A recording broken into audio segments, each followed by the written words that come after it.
Price the Lord. ஆண்டவரும் இரட்சகருமாய் இருக்கிற இயேசு கிறிஸ்துவின் நாமத்தினாலே தினம் ஒரு தீர்க்க தரிசனம் என்கிற தேவனுடைய வார்த்தைக்கு உங்களை வரவேற்கிறோம். தீர்க்க தரிசனம் என்பது தேவ ஆவியால் அருளப்பட்ட அவருடைய வாக்குத்தத்தமான வார்த்தைகள் மாத்திரமே. இந்த நாளுக்குரிய தீர்க்க தரிசனமான வார்த்தைகளை வாசித்து நாம் செபிக்கலாம். யாத்திராகமம் 14வது அதிகாரம் 14வது வசனத்தை நான் வாசிக்கிறேன். கர்த்தர் உங்களுக்காக யுத்தம் பண்ணுவார், நீங்கள் சும்மா இருப்பீர்கள் என்றான். ஆமென். Praise God. கர்த்தர் இந்த வார்த்தைகளை நமக்கு ஆசீர்வதித்து தருவாராக. இந்த நாளுக்கு தேவன் கொடுக்கிற தீர்க்க தரிசனமான ரேமா வார்த்தை, கர்த்தர் உங்களுக்காக யுத்தம் பண்ணுவார். ஆமென். எத்தனை பேர் ஆமென் சொல்றீங்க?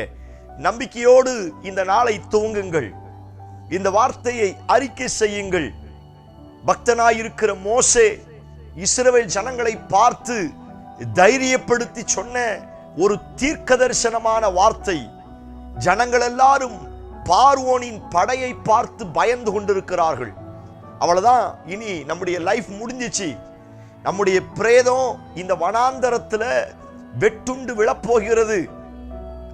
பார்வோன் வந்து கொண்டிருக்கிறான், நம்மை அழித்து விடுவான், நம்ம இறந்து போயிடுவோம்.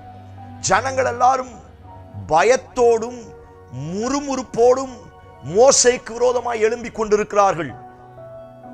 தேவனுடைய ஊழியக்காரனாய் இருக்கிற மோசே முறுமுறுப்பதை நிறுத்திவிட்டு இயேசுவை பார்க்க ஆரம்பித்தான். ஆண்டவரை பார்த்து ஜெபிக்கும் பொழுது ஆண்டவர் தெளிவான வெளிப்பாடுகளை மோசேக்கு அதிகமாய் கொடுத்தபடியினால் அவன் ஜனங்களை பார்த்து தைரியமாய் சொல்லுகிறான், நீங்கள் பயப்படாதிருங்கள், கர்த்தர் உங்களுக்காய் யுத்தம் பண்ணுவார், நீங்கள் சும்மா இருங்கள். Praise God. நம்புங்கள், கர்த்தர் உங்களுக்காய் யுத்தம் பண்ண போகிறார். சோத்திரம். மோசே என்ன தீர்க்க தரிசனமான வார்த்தைகளை அறிக்கை செய்தானோ அந்த தீர்க்க தரிசனமான வார்த்தை அப்படியே கிரியை செய்தது. இவர்கள் சும்மா தான் இருந்தாங்க. அங்க இவர்களுக்காக கர்த்தர் இறங்கி யுத்தம் பண்ண ஆரம்பித்தார். ஒவ்வொரு காரியங்களையும் ரொம்ப அழகா திட்டம் பண்ணினார். மோசேயை பார்த்து சொன்னார், அவங்க அந்த டைமிங் ஜஸ்ட் யோசித்து பாருங்க. அது வரைக்கும் செங்கடல் திறக்கவே இல்லை. ஆண்டவர் ஒரு கணக்கு வச்சிருக்கிறாரு. அந்த கணக்கு கரெக்டான உடனே மோசேயை பார்த்து சொன்னார், இப்பொழுது உன் கோலை எடுத்து நீட்டு அப்படின்னாரு. நீட்டும் பொழுது அது ரெண்டாய் பிளந்தது. ஜனங்கள் எல்லாரும் கடந்து போனார்கள். ஜனங்கள் கடந்து போக பார்வோனுடைய சேனை உள்ள வரும்போது அந்த கணக்கு பாருங்க, அந்த கால்குலேஷன் பாருங்க. உடனே ஆண்டவர் மறுபடியும் உன் கையை நீட்டு. நீட்டின உடனே சமுத்திரம் மூடினது. கர்த்தர் கீழ்காற்றை வரப்பண்ணினார். ஜனங்கள் தப்பித்தார்கள். பார்வோனின் சேனைகள் சிக்கிக் கொண்டது. இன்று கண்ட எகிப்தியனை இனி காண மாட்டாய் என்ற வார்த்தையின் பிரகாரம் முழுவதுமாய் கர்த்தர் அழித்து போட்டார். இஸ்ரவேல் ஜனங்கள் அங்க ஒண்ணுமே செய்யல, சும்மாதான் இருந்தாங்க. யுத்தம் பண்ணினது கர்த்தர்.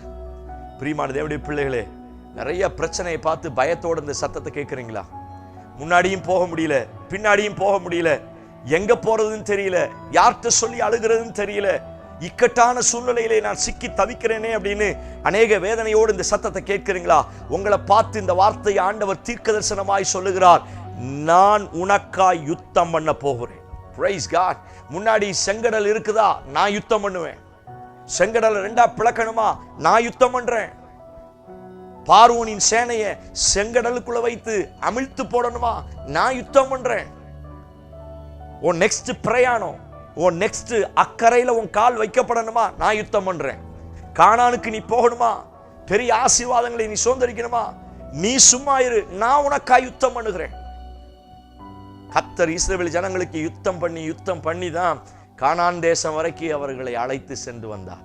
பிரியமான தேவனுடைய பிள்ளைகளே, அநேக போராட்டத்தை நினைச்சு, அநேக கஷ்டத்தை நினைச்சு ரொம்ப வேதனையோடு இந்த சத்தத்தை கேட்குறீங்களா? பின்னாடி பார்வோன் என்னை துரத்திட்டு வர்றானே, எப்ப என்ன பிடிப்பான்னு எனக்கு தெரியலையே, ஒரு மரண பயம் எனக்கு இருக்குது. நிறைய பேர் போன்ல அவங்க ஜெபம் பண்ண சொல்ற காரியம் தான், எந்த பக்கம் போறதுன்னு தெரியல, யார்கிட்ட சொல்லி அழுகிறதுன்னு தெரியல, முன்னாடியும் தடையா இருக்கிறது, பின்னாடியும் போக முடியல. அப்படிப்பட்டவர்களுக்கு கர்த்தர் இந்த வார்த்தையை தீர்க்க தரிசனமாய் சொல்லுகிறார், நான் உனக்காய் யுத்தம் பண்ணுவேன். உங்க பிள்ளைகள் நினைச்சு கவலைப்படுறீங்களா? உங்க பிள்ளைகளுக்கு விரோதமாய் நான் யுத்தம் பண்ணுவேன். எந்தெந்த வல்லமைகள் உங்க பிள்ளைகளுக்கு விரோதமாய் போராடி கொண்டு இருக்கிறதோ, பிள்ளைகளுடைய உயர்வை மேன்மையை தடுத்து கொண்டிருக்கிறதோ அந்த வல்லமைகளுக்கு விரோதமாய் நான் யுத்தம் பண்ணுவேன். வேலையில நிறைய பிரச்சனையோட இந்த சத்தத்தை கேட்கிறீங்களா? இந்த வேலைக்கு தடையா இருக்கிற எல்லா வல்லமைகளோடு நான் யுத்தம் பண்ணுவேன் என்று இயேசு வாக்குத்தத்தம் பண்ணுகிறார். குடும்பத்துல கடன் பிரச்சனையில சிக்கி தவித்து இந்த சத்தத்தை கேட்கிறீங்களா? உங்களை பார்த்து தான் ஆண்டவர் தீர்க்க தரிசனமாய் சொல்லுகிறார், உன் கடன் பிரச்சனைக்கு விரோதமாய் நான் யுத்தம் பண்ணுவேன். குடும்பத்துல கணவன் மனைவி பிரிவினை, குடும்பம் உடைஞ்சு போன நிலைமையில பிரிவினையில இருக்கிறீங்களா? ஆண்டவர் சொல்லுகிறார், பிரிவினையை உண்டு பண்ணுகிற வல்லமைகளோடு நான் யுத்தம் பண்ணுவேன் என்று இயேசு வாக்குத்தத்தம் பண்ணுகிறார். சரியான வருமானம் இல்ல, வாய்ப்புகள் இல்ல, வேலை வாய்ப்புகள் இல்ல, உயர்வு இல்ல, எது எடுத்தாலும் நஷ்டம், எது எடுத்தாலும் தோல்வி, சமாதானமே இல்ல, படுத்த படுக்கையா இருக்கிறேன், வியாதியா இருக்கிறேன். சபையே, தேவ பிள்ளையே, உங்களை பார்த்து கர்த்தர் இந்த வார்த்தையை தீர்க்க தரிசனமாய் சொல்லுகிறார், நீங்கள் சும்மா இருங்கள், நான் உங்களுக்காய் யுத்தம் பண்ணுவேன் என்று ஆண்டவர் வாக்குத்தத்தம் பண்ணுகிறார். ஓ பிரைஸ் காட், ஹல்லேலூயா. நான் சொல்லுகிறேன், செயல்படாத ஒரு தெய்வத்தை நாம் ஆராதிக்கவில்லை, செயல்படுகிற யுத்தத்தில் வல்லவராய் இருக்கிற ஆண்டவரை ஆராதிக்கிறோம். அவருடைய நாமம் யுத்தத்தில் வல்லமை உள்ளவர். ஸ்தோத்திரம். எல் ஷடாய், சர்வ வல்லமை உள்ள தேவன். நீங்கள் நம்புங்கள், அவர் உங்களுக்காய் யுத்தம் பண்ண போகிறார். எதை நினைத்து கண்ணீர் வடிக்கிறீர்கள்? உங்கள் கண்ணீருக்குரிய காரியத்திற்காய் அவர் யுத்தம் பண்ண போகிறார். எந்த காரியத்திற்காய் பரிதபித்துக் கொண்டிருக்கிறீர்கள்? ஆண்டவர் சொல்லுகிறார், நீ பரிதபிக்கிற காரியத்தில் நான் உனக்காய் யுத்தம் பண்ணுவேன் என்று இயேசு வாக்குத்தத்தம் பண்ணுகிறார். சபையே, தைரியமாயிருங்கள், சும்மா இருங்கள். நீங்கள் புலம்ப வேண்டிய அவசியம் கிடையாது, முறுமுறுக்க வேண்டிய அவசியம் கிடையாது, அவிசுவாசமாய் பேச வேண்டிய அவசியம் கிடையாது. ஸ்தோத்திரம் பண்ணிக்கிட்டே இருங்க, ஸ்தோத்திரம் பண்ணிக்கிட்டே இருங்க, ஜெபம் பண்ணிக்கிட்டே இருங்க.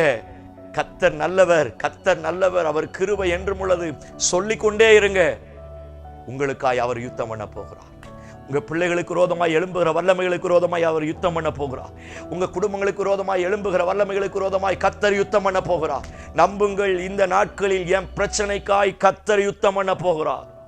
Price God. நான் அழகா போக போறேன், நீங்க நம்புங்கள். இப்பொழுது எழும்பி கொண்டிருக்கிற எல்லா பிரச்சனைகளோட, மந்திரவாதத்தின் வல்லமைகளோட, சாபத்தோட, பாவத்தோட, சோத்திரம், எந்தெந்த வல்லமைகள் எல்லாம் உங்களோடு போராடி கொண்டிருக்கிறதோ கர்த்தர் யுத்தம் பண்ண போகிறார். சொல்லுங்க, யுத்தம் பண்ண போகிறார். எனக்கா யுத்தம் பண்ண போகிறார். என் சார்பில் யுத்தம் பண்ண போகிறார். என் குடும்பத்தின் சார்பில் அவர் யுத்தம் பண்ண போகிறார். என் கண்ணீருக்கு பிரதிபலனாய், என்னுடைய அழுகையின் சத்தத்திற்கு பிரதிபலனாய் நான் ஆராதிக்கிற ஆண்டவர் எனக்கா யுத்தம் பண்ண போகிறார். நீங்கள் சொல்ல சொல்ல அவர் இறங்கி வந்து உனக்கு யுத்தம் செய்து அவர் யுத்தத்தில் வெற்றியை, ஜெயத்தை உங்களுக்கு வாங்கி தர வல்லமுள்ளவராய் இருக்கிறார். கண்களை மூடி ஜெபியுங்கள். Praise God. கூப்பிடுங்க, யுத்தத்தில் வல்லவரே. Praise Lord. இந்த வார்த்தையை சொல்ல சொல்ல கர்த்தருடைய வல்லமை ஆங்காங்கு இறங்கி கொண்டிருக்கிறது. Praise God, hallelujah. யுத்தம் செய்யக்கூடிய ஆண்டவர் இப்பொழுது இறங்கி வரப்போகிறார். பின்னே துரத்தி கொண்டிருக்கிற பார்வோனின் வல்லமைகளுக்கு விரோதமாய், முன்னே நின்று கொண்டிருக்கிற எல்லா தடைகள் செங்கடலுக்கு விரோதமாய் கர்த்தர் யுத்தம் பண்ணி உங்களையும் உங்க பிள்ளைகளையும் ரொம்ப சேஃபா கொண்டு வர போகிறார். ரொம்ப அழகா கர்த்தர் உங்களை வழிநடத்த போகிறார். ஆண்டவரே, இந்த வார்த்தையின் வல்லமை யுத்தம் செய்யும்படியாய் அவர்கள் குடும்பத்தின் மேல் இறங்கி வருவதாக என்று நான் ஜெபிக்கிறேன். எல்லா தடைகள் மறைந்து போகட்டும். கர்த்தர் யுத்தம் பண்ணி யுத்தத்தில் பராக்கிரமங்களை செய்கிற கர்த்தர், யுத்தத்தில் வல்லவராய் இருக்கிற ஆண்டவர் என் ஜனங்களுக்கு பெரிய மாற்றத்தை தருவீராக, வெற்றியை தருவீராக செய்வீர் என்று நம்புகிறோம். இயேசு கிறிஸ்து மூலம் ஜெபிக்கிறோம். ஜெபம் கேளும் நல்ல பிதாவே. ஆமென், ஆமென், ஆமென். Praise the Lord. நம்பிக்கையோடு இந்த நாளை துவங்குங்கள். யுத்தத்தில் வல்லவர் உங்களுக்கா யுத்தம் பண்ண போகிறார். இந்த செய்தி உங்களுக்கு ஆசீர்வாதமா இருந்துச்சுன்னா மற்றவங்களுக்கு ஷேர் பண்ணுங்க. எல்லாருக்காய் அவர் யுத்தம் செய்து வெற்றியை வாங்கி தரட்டும். ஆமென். Praise the Lord. God bless you.